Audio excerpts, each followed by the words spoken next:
A'udzubillahi minasyaitonirrajim. Bismillahirrahmanirrahim. Assalamualaikum warahmatullahi wabarakatuh.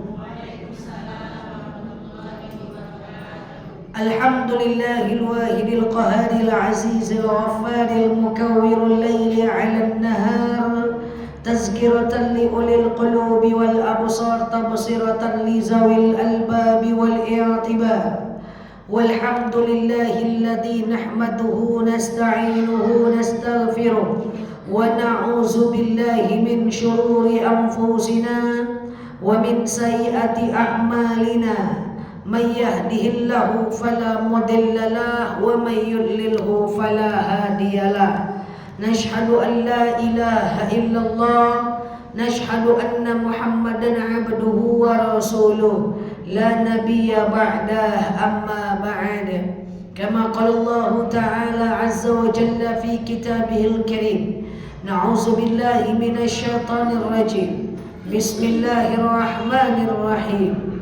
Ya ayyatuhan nafsul mutmainnah, irji'i ila rabbiki radiyatan mardiyah, fadkhuli fi ibadi wadkhuli jannati al-ayah. Wa kama qala an-nabiyyuna Muhammad ibn Abdullah, man salaka tariqan yaltamisu fihi ilman sahalallahu bihi tariqan ilal jannah. Al-hadis, sadaqallahul azim. Ibu-ibu yang saya sayangi karena Allah, sebelum kita mulai kajian kita berdoa kepada Allah, semoga siapapun kita yang hadir dalam majelis ini, insyaallah Allah sehatkan badan kita, Allah kuatkan jasad kita, Allah tambah ruh keimanan kita, Allah luaskan rezeki kita, Allah angkat segala masalah kita, Allah jauhkan kita dari orang-orang zalim, Allah matikan kita dalam keadaan husnul khatimah. Amin. Allahumma amin. Selanjutnya, innallaha wa malaikatahu yusalluna 'alan nabi ya ayyuhalladzina amanu sallu 'alaihi wa sallimu taslima.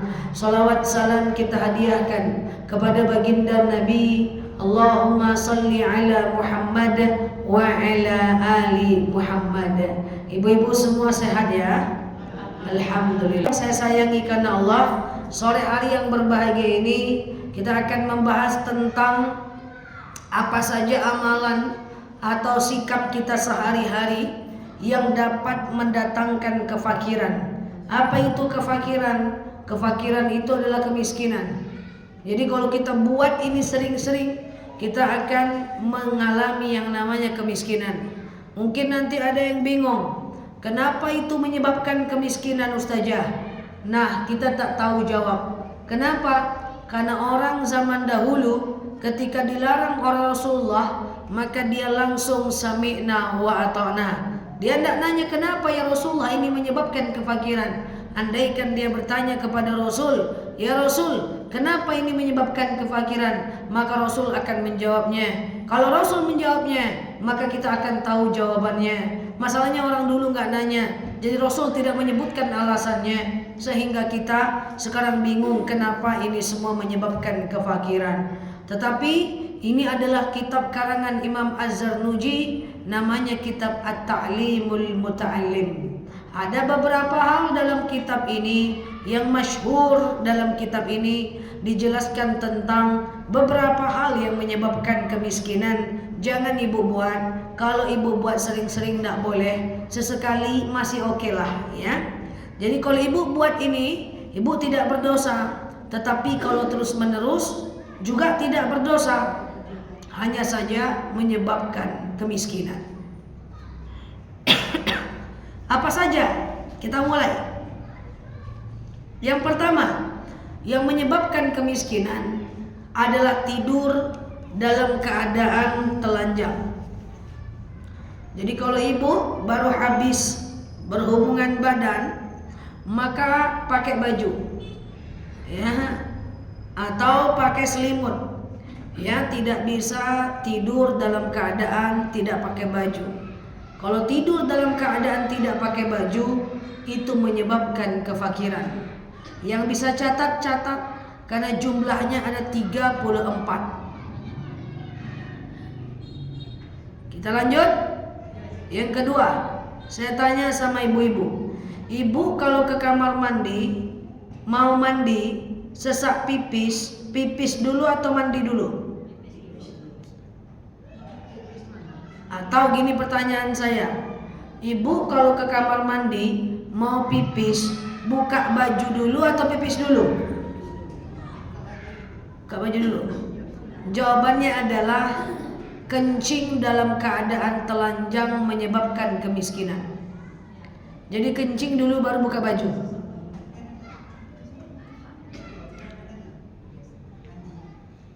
Oh mandi, ya berarti aman. Paham ya? Selanjutnya, makan dalam keadaan junub. Habis junub, belum mandi junub, udah makan. Kalau masak nggak apa-apa, minum nggak apa-apa. Tapi kalau seandainya ibu makan, itu menyebabkan kefakiran. Pernah?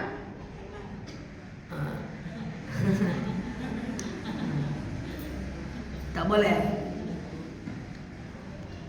Yang ketiga adalah makan, mau makan nasi kek, mau makan snack kek, sambil berbaring.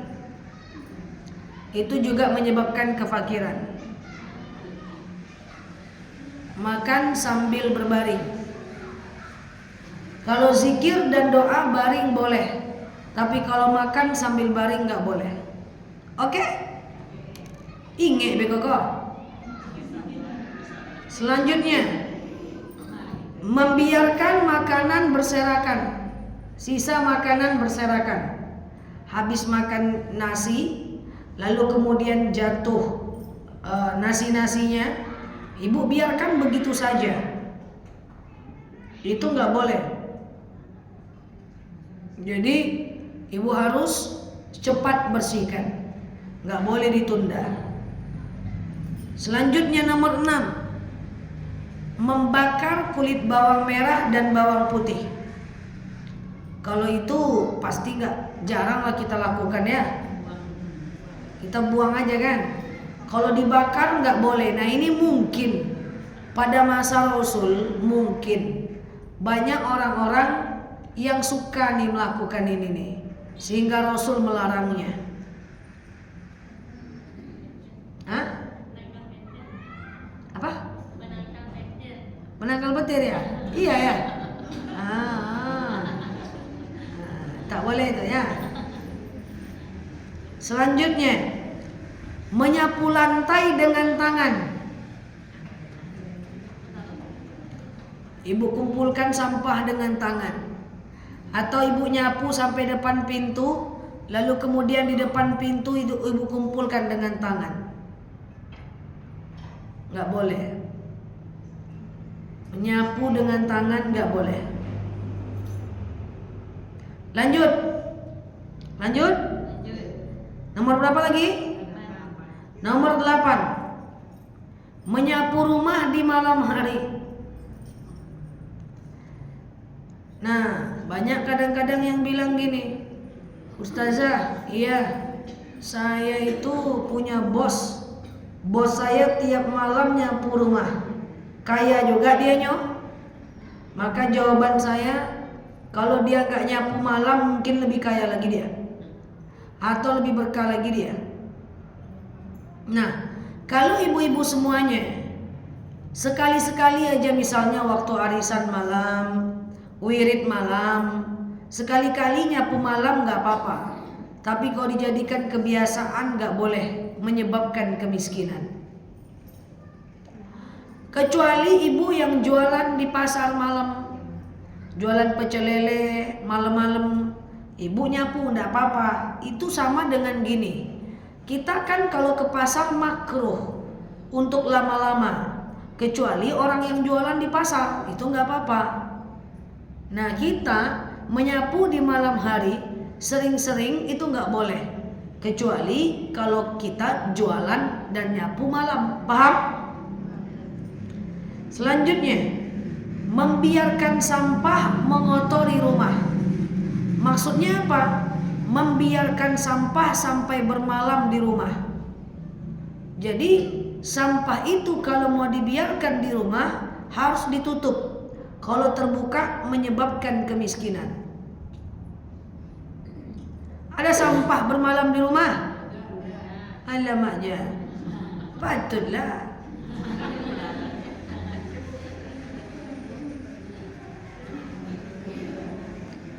Tidak boleh. Buang sebelum maghrib atau tutup. Selanjutnya, memanggil orang tua dengan sebutan nama. Tentu kita tidak melakukan itu. Nomor berapa lagi? Nomor 11 lagi kan? 11. Mencongkel gigi dengan benda yang kasar. Contoh, ibu punya korek api. Korek api itu ibu patahkan, tumpul, ibu tusuk-tusuk, ibu paksakan. Itu nggak boleh. Mencungkil gigi dengan benda yang sangat kasar, nggak boleh.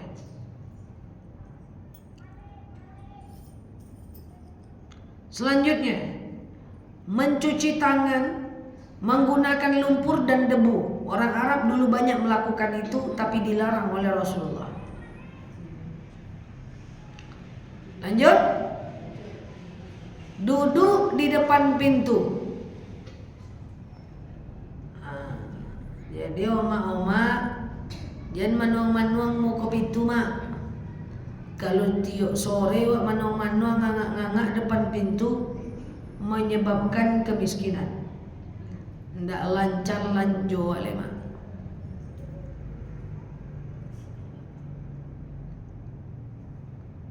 Dah. Selanjutnya nomor 14.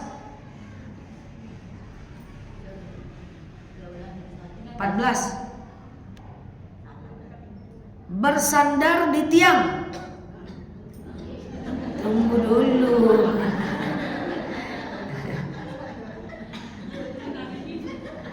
Bukan tunggu dulu.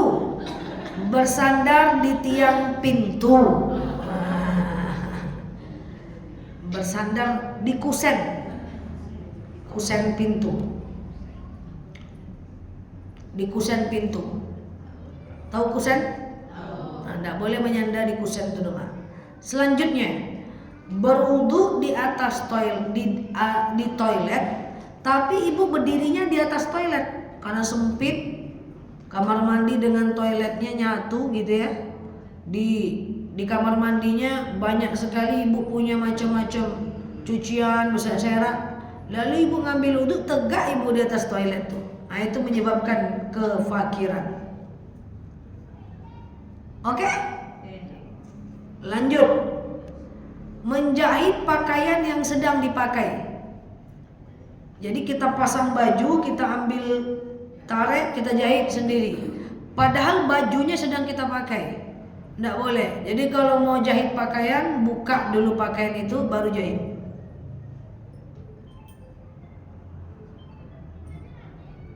Pernah jahit pakaian ada di baju? Dari kecil udah dilarang orang tua.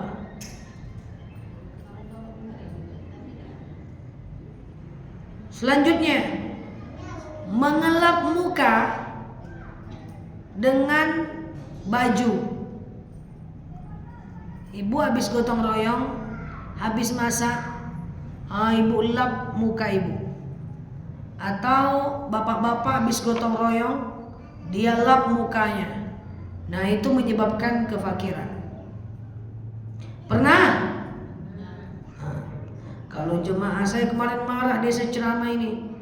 Apalah ceramah ustazah, patiklah ndak kayu-kayu kami saja. Selanjutnya, membiarkan sarang laba-laba ada di rumah. Jadi kalau ada sarang laba-laba di rumah, ibu hapuslah, ibu bersihkanlah.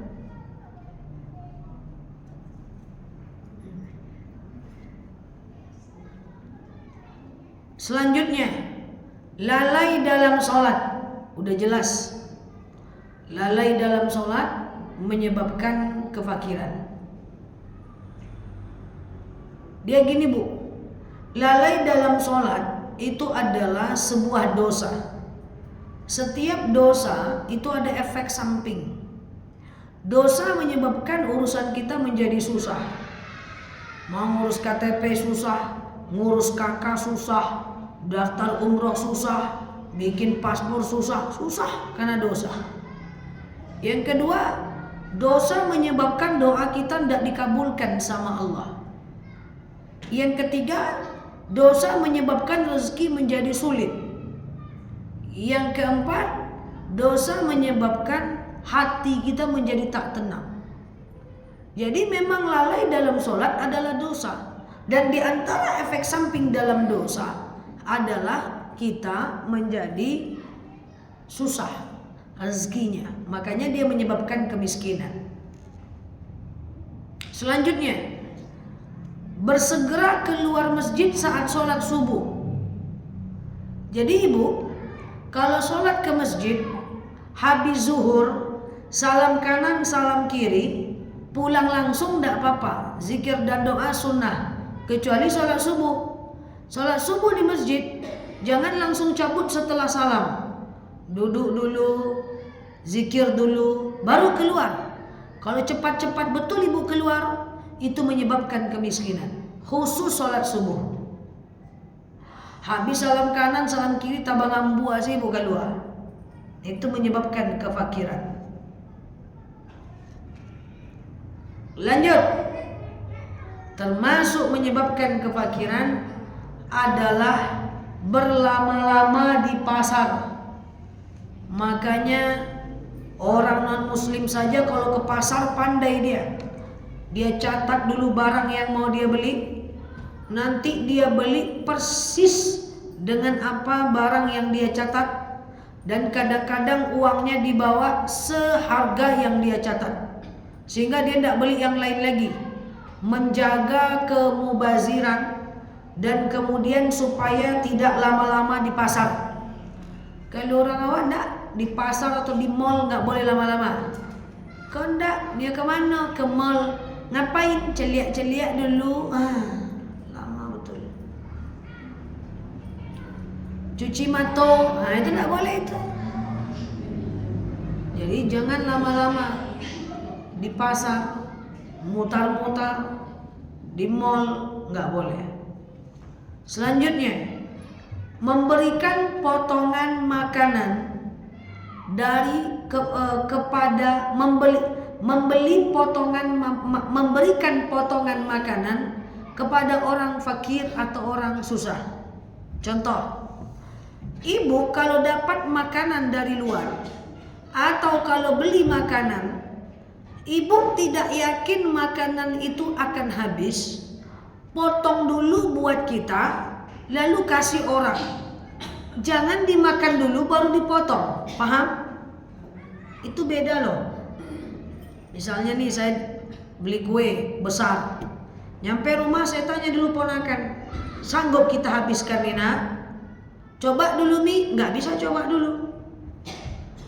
Kalau tak sanggup, putuskan. Kita potong separuh kita kasih satpam. Atau kasih tetangga, kasih orang. Coba aja dulu makan Mi, nggak boleh. Nggak boleh kita cicip dulu baru kita potong. Potong dulu baru kasih orang. Paham? Makanya sayua itu kalau mau kasih sayua ke tetangga, sisakan dulu buat dia baru dimakan buat kita. Jangan kita makan lah kanyang lah, dia tetangga, jangan. Jadi potong dulu baru kasih orang. Oke? Selanjutnya, mendoakan keburukan pada anak. Jelas dong. Selanjutnya, mematikan lilin menggunakan mulut. Hembus. Jadi ibu cukup kibas aja lilinnya. Jangan lilinnya ibu hembus. Hah? Kalau lilin ulang tahun sudah pasti tidak boleh. Karena ulang tahun pakai lilin itu adalah budayanya orang Yahudi, yang mana orang Nasrani, yang mana mereka itu kalau berdoa kepada Tuhannya, dia selalu menggunakan lilin. Dia berdoa kepada Tuhannya pakai lilin. Datang kita berdoa juga kita di depan kue, itu haram, nggak boleh. Selanjutnya, menulis masih sanggup? Masih sanggup? Sedikit lagi ya.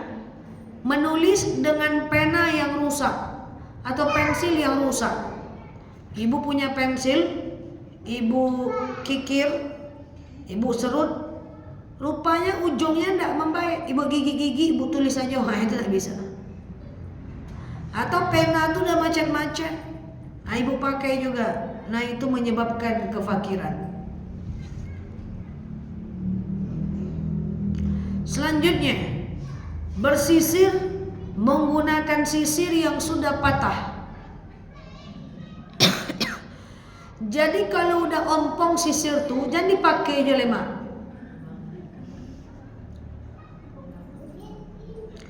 Termasuk sisir kutu.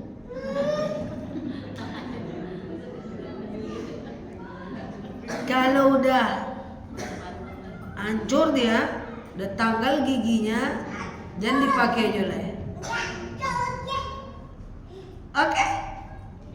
Selanjutnya, menyebabkan kefakiran adalah tidak mendoakan orang tua. Ada anak-anak yang dia hampir nggak pernah doakan orang tuanya. Nah, dari doakannya lupa aja dia. Nah, itu menyebabkan kefakiran.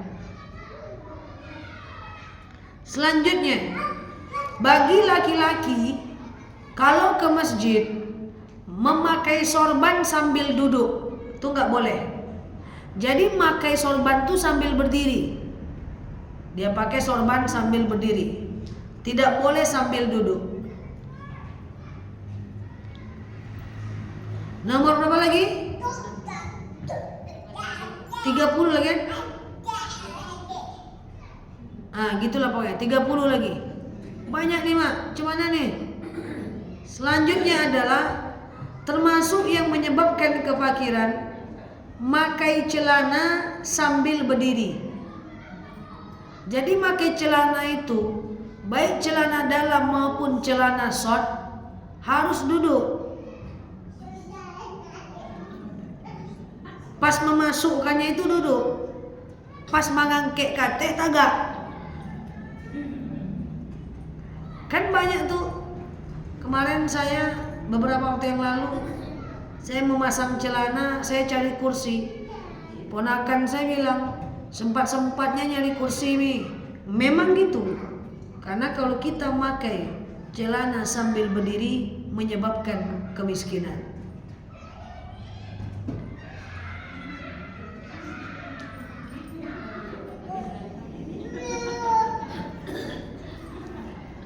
Patutlah.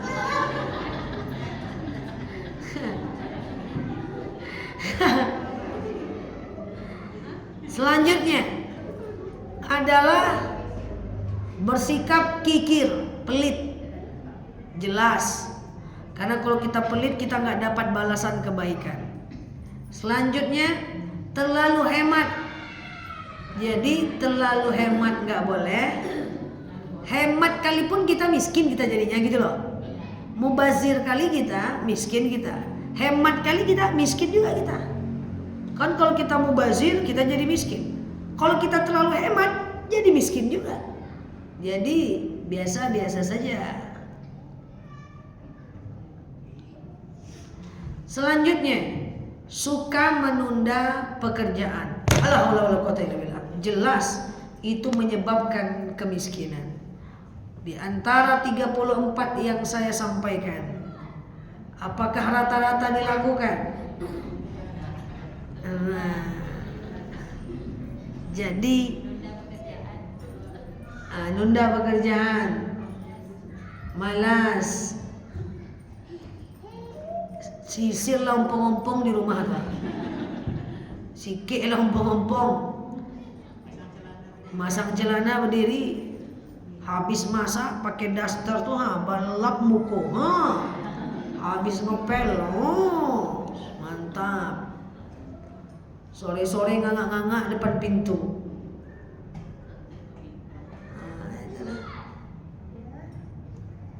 Jangan dibuat lagi, biar berubah takdir kita di sikit. Karena ini sahih, cuman jarang orang menjelaskan. Padahal ini jelas. Ngasih makanan orang, buat makan dulu. Sisihkan dulu, baru makan.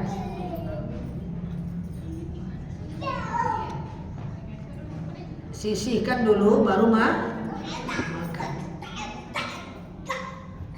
Oke, demikian ya. Saya mau mandikan jenazah dulu ya.